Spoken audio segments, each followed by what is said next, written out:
Las ofrendas cristianas nunca deben ser una obligación impuesta por la iglesia. Las ofrendas deben ofrecerse con libertad, deben ofrecerse con alegría. Son una respuesta voluntaria a la abundante gracia de Dios en nuestras vidas. Soy Omar Jaramillo y quiero darles la bienvenida al programa Abre la Biblia con el pastor Colin Smith en la voz de Fausto González de Chávez. Nos alegra que te hayas unido y que podamos continuar con el mensaje que empezamos la última vez. Ahora nos enfocaremos en la segunda carta de Pablo a los Corintios en el capítulo 9, donde estaremos analizando el tema de las ofrendas. Muchos de nosotros entendemos que dar es algo que se aborda en la Biblia e incluso que se menciona como acto de adoración. Pero si queremos que dar sea un verdadero acto de adoración, ¿qué cosas deberíamos tener en cuenta? ¿Y cómo podemos, de manera intencional, hacer que la forma en que manejamos nuestro dinero y la forma en que damos se convierta en un acto de adoración? Y eso es precisamente lo que veremos hoy. Así que toma tu Biblia y únete a nosotros en 2 Corintios 9 mientras continuamos con nuestro mensaje Dar. Aquí está el pastor Colin. Como la mayoría de ustedes saben, en el Antiguo Testamento, el pueblo de Dios daba el diezmo de sus ingresos. La gente daba el 10% más o menos de la misma manera que nosotros pagamos hoy en día los impuestos. Y probablemente estén pensando ahora, ojalá nuestros impuestos fueran solamente el 10%. Qué felices nos haría eso. Bueno, el principio del diezmo en el Antiguo Testamento es una buena guía para las ofrendas cristianas del día de hoy. Pero es importante recordar que esto no se repite más en el Nuevo Testamento como una regla para los creyentes cristianos. Y creo que es importante que nos preguntemos ¿por qué? ¿Por qué bajo la inspiración del Espíritu en ningún momento ni Pedro, ni Juan, ni Pablo dijeron, bueno, ahora que son cristianos, ahora que se han convertido, tienen que hacer lo mismo que hacían los judíos en el Antiguo Testamento? Es decir, den el diezmo de sus ingresos y traigan el 10% de lo que ganan a la iglesia los domingos. ¿Por qué nunca dijeron eso en ningún momento del Nuevo Testamento? Porque Dios no quiere que piensen en sus ofrendas de la misma manera que piensan en sus impuestos. Es por eso. Dios no quiere que piensen así sobre sus ofrendas. Los diezmos en el Antiguo Testamento eran como impuestos, eran obligatorios, formaban parte de ser ciudadano, no eran opcionales. Luego, además de los diezmos, existía la oportunidad de traer ofrendas también. Los diezmos eran mandatorios, las ofrendas eran voluntarias. Pero la diferencia entre el Antiguo y el Nuevo Pacto es que lo que se imponía externamente en el Antiguo Testamento ahora surge internamente del corazón del creyente cristiano por el poder del Espíritu Santo. Por eso el Nuevo Pacto es mucho mejor que el Antiguo. Y ese es el sentido de la gran profecía de Ezequiel. Dios dice, pondré dentro de ustedes mi espíritu y haré que anden en mis estatutos y que cumplan cuidadosamente mis ordenanzas. Así que en el Antiguo Testamento Dios dijo, esto es lo que tienen que hacer. Pero en el Nuevo Testamento, el Espíritu Santo habita en el creyente de tal manera que crea un nuevo corazón que ahora dice, esto es lo que deseo hacer. Esa es una de las mayores evidencias de la obra de Dios en el alma de un creyente cristiano.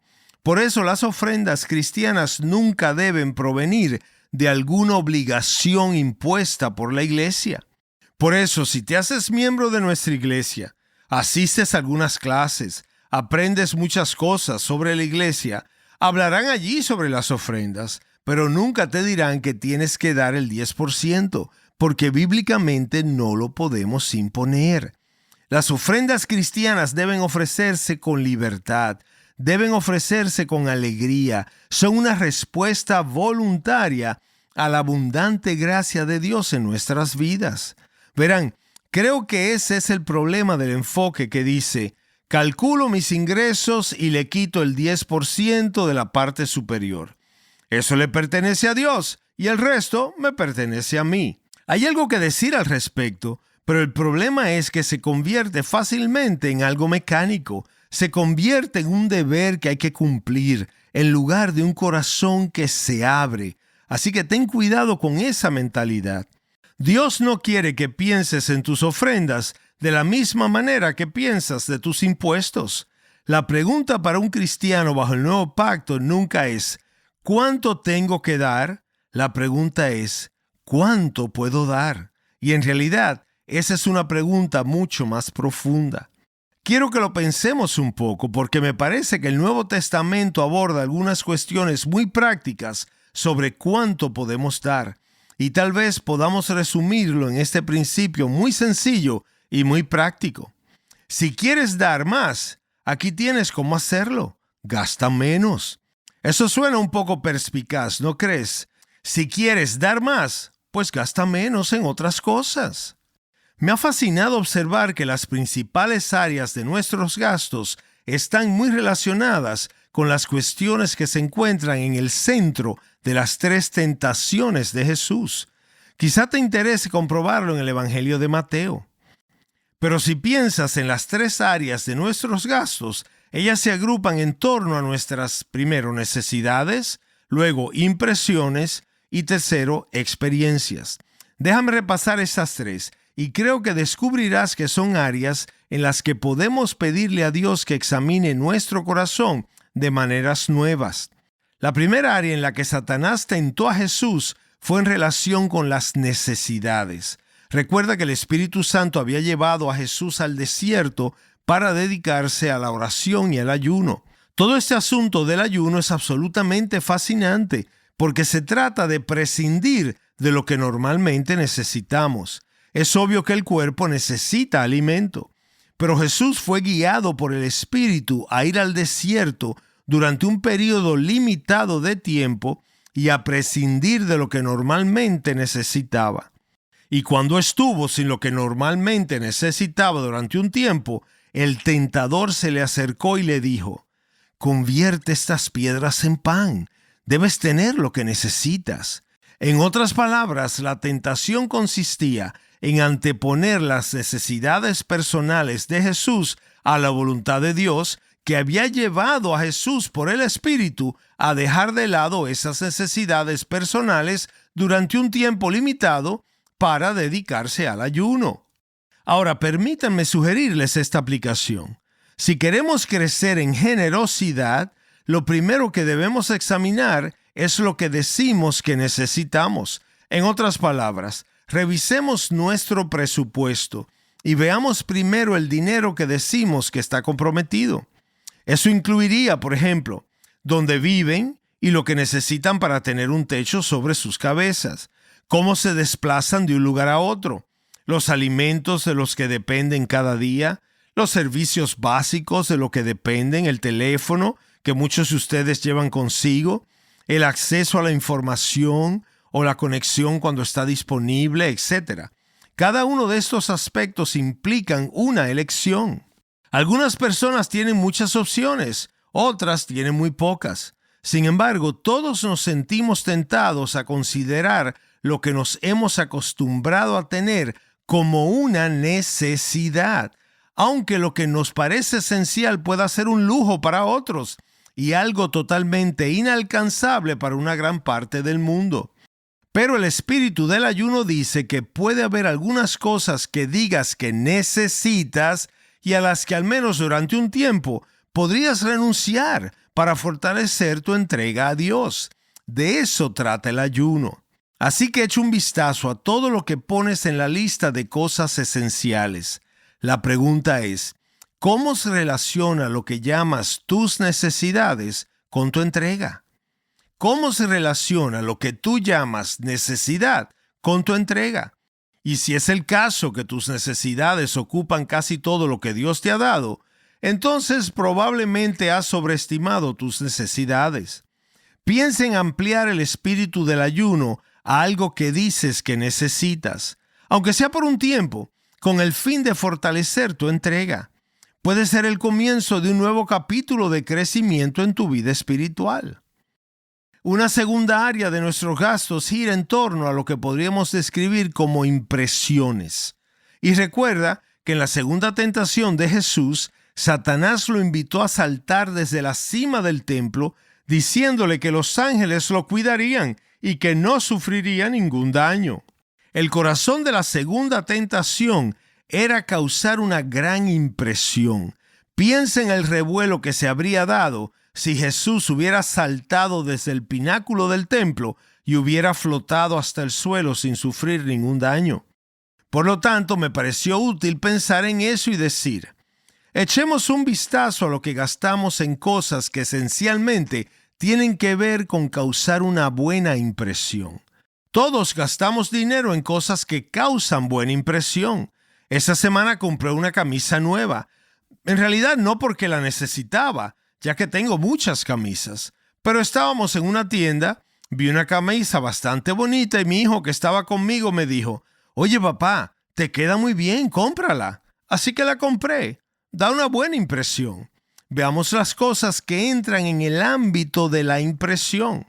Eso incluiría mucha de nuestra ropa, de nuestras joyas, automóviles, remodelación del hogar, muebles, equipos de entretenimiento. Digamos que cualquier cosa que comprarías porque te hará ver bien ante los demás. Si entras en una tienda y ves algo que te atrae y dices, oh wow, eso me encanta, sabes que la conexión principal que está creando contigo tiene que ver con la impresión. Ahora, no estoy diciendo que esté mal comprar cosas que impresionen.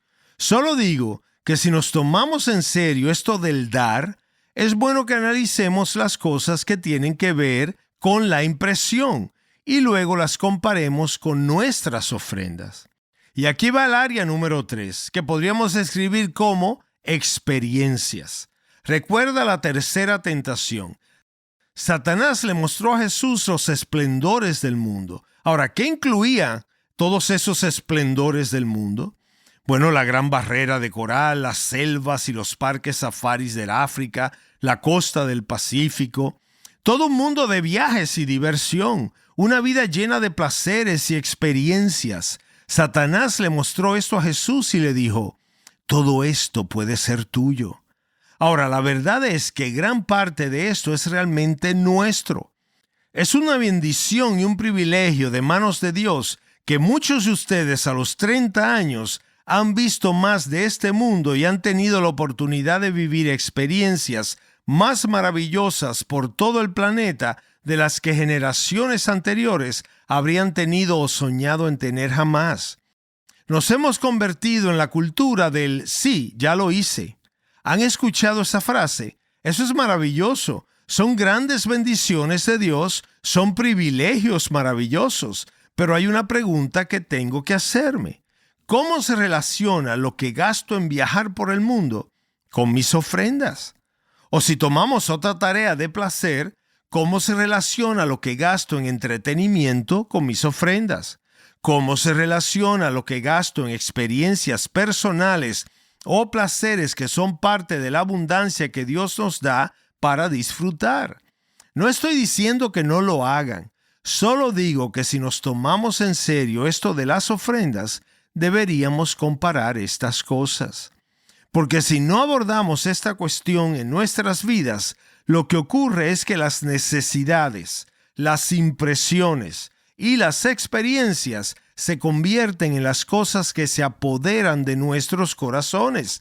Y Jesús dice, porque donde está tu tesoro, allí estará también tu corazón. Así que si mi tesoro está en todas esas experiencias e impresiones, entonces mi corazón estará allí y no estará con Jesús. Y lo que ha pasado es que sin darme cuenta, he construido un trono para el otro Dios, el Dios con minúscula.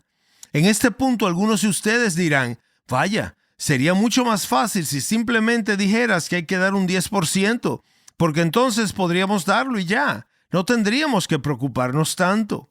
Exactamente, el Espíritu Santo nos escudriña mucho más profundamente, llega al centro de nuestro ser. Eso es lo que significa crecer como personas que dan, cuyo corazón ha sido encendido por el conocimiento de la gracia de Dios, el privilegio de ser parte de este reino celestial. Estás escuchando Abre la Biblia con el pastor Colin Smith y el mensaje titulado Dar. el cual forma parte de nuestra serie Adoración, lo que hacemos y por qué lo hacemos. Si alguna vez te pierdes un programa, por favor visita abrelabiblia.org. Allí podrás escuchar el programa en línea, cualquier otro programa anterior y suscribirte a nuestro podcast. También puedes suscribirte a nuestro podcast en tu plataforma favorita como Spotify o YouTube. Simplemente busca Abre la Biblia. También encontrarás enlaces a esas plataformas en nuestro sitio web abrelabiblia.org. Ahora volvamos al mensaje. Aquí está el pastor Colin. Dar no debe considerarse igual a pagar impuestos. Sería mucho más fácil si lo fuera, sino que es adoración. Es lo que elijo dar por amor a Jesús. Ahora llegamos al último punto. Hemos hablado del por qué y hemos hablado del qué en cuanto a dar. Ahora veamos el cómo.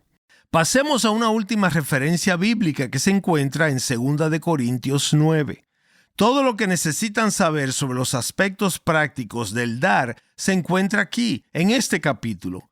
¿Cómo hacer para que dar no sea un proceso mecánico, sino un acto de adoración? Primer paso, decidir dar. Eso lo vemos en 2 de Corintios 9:7, que cada uno dé como propuso en su corazón. Así que una vez que hemos entendido el por qué dar y el qué dar, es hora de tomar la decisión de dar. Decide en tu corazón lo que quieres dar. Ese será el primer paso para que tu ofrenda sea una expresión de adoración. No esperes a que pase la bandeja y entonces buscar en tu bolsillo para ver cuánto dinero tienes ahí. Eso no es adoración. Eso es lo que haces cuando terminas de comer en un café y quieres darle una propina al mesero. Eso no es adoración. Eso es algo en lo que pensar en casa. Es algo en lo que pensar cuando revisas tus cuentas bancarias y tus ahorros. Es algo en lo que debes pensar cuando hablamos de planificar el presupuesto familiar. Y si has decidido dar el 10%, pues entonces dalo. Quizás lo hayas estado haciendo durante algunos años y un año decides, Dios ha sido muy bueno conmigo, voy a comenzar a dar el 12%. Quizás Dios te haya bendecido de tal manera que ahora puedes dar el 20%. Quizás hay un año en el que puedas dar el 50%. Pero toma una decisión en cuanto a lo que vas a dar y entonces decide darlo. Nunca es demasiado pronto para empezar. Esta es un área en la que los padres pueden ayudar a los niños pequeños a comprender esto de expresar nuestro amor y nuestra adoración a Dios a través del dar. Recuerdo que cuando era muy pequeño me daban un par de monedas, lo que habría sido el equivalente hoy a 25 o 35 centavos, y me las daban cada sábado. Una de ellas era para mi ofrenda. La ganaba haciendo algunas tareas y la llevaba a la iglesia el domingo por la mañana. Y para mí era algo maravilloso. Que no se trate solamente de darle algo a los niños para que lo pongan en la bolsa de la ofrenda el domingo.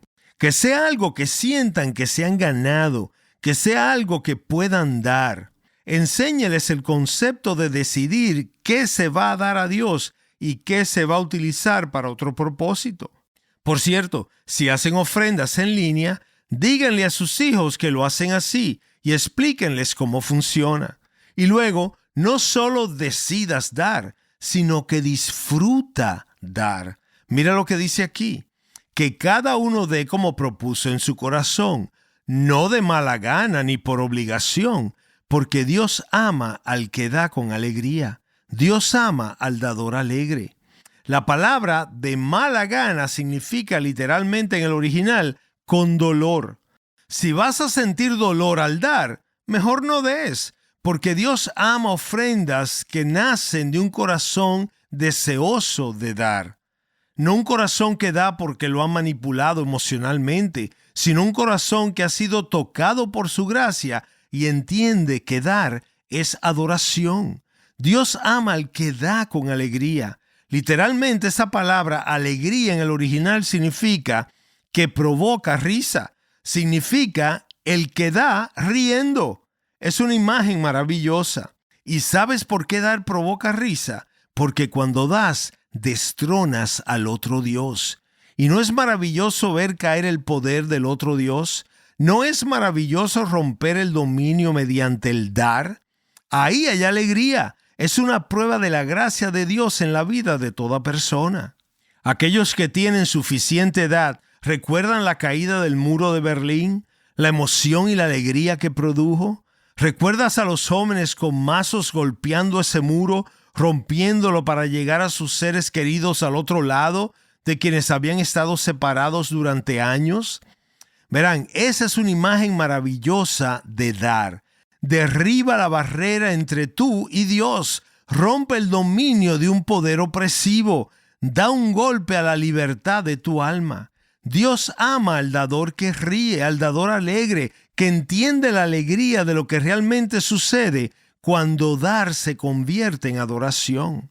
Y por eso es que tocamos música cuando damos. Y siempre es música alegre, música triunfante, música hermosa, porque nos recuerda el señorío de Jesucristo en nuestras vidas. Uno de los grandes gozos de haber visitado Chad a finales del año pasado, uno de los países más pobres del mundo, fue ver la ofrenda del domingo por la mañana. Gente que no tenía casi nada y sin embargo, esa era la parte más alegre del servicio. Se acercaban uno por uno. Había una gran caja de ofrendas en la parte delantera de la iglesia y bailaban mientras se acercaban. Nunca había visto tanta alegría. Y por último, anticipa. Fíjate en lo que dice. Dios puede hacer que toda gracia abunde para ustedes, a fin de que, teniendo siempre todo lo suficiente en todas las cosas, abunden para toda buena obra. Mientras das, observa lo que Dios hará en tu vida. Observa cómo cambiará tu corazón. Observa cómo te proveerá. Creo que debemos tener cuidado, claro está, con las enseñanzas que dan a entender que dar es una forma de enriquecerse. Pero Dios no es un deudor de nadie, y cuando te entregas a Dios, observa lo que Él hace en ti y a través de ti como resultado. Nunca te arrepentirás de lo que des como adoración a Jesús. Nunca. Nunca llegarás al final de tu vida y desearás haber dado menos. Mi amigo Ray Pritchard cuenta una historia sobre Maxie Jarman, un empresario cristiano de renombre internacional. Durante su época dorada, donó millones y millones de dólares, construyó iglesias en todo el mundo, donó generosamente a todo tipo de causas cristianas. Luego sufrió un desastre financiero personal, perdió su empresa, perdió la mayor parte de su fortuna. Y durante los días más oscuros de su crisis financiera, un amigo le preguntó si ahora se arrepentía de los millones que había dado a lo largo de los años. Sujétate bien en tu silla para que no te caigas al escuchar la respuesta que dio Jarman. En lo absoluto, dijo él, solo perdí lo que guardé para mí. ¡Wow!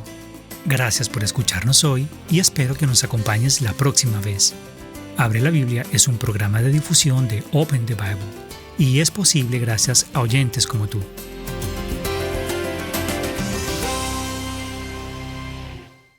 Muchas personas han llegado a creer que salvación solo a través de Cristo suena arrogante. Soy su presentador Omar Jaramillo y en el próximo Abre la Biblia descubriremos por qué eso no es verdad.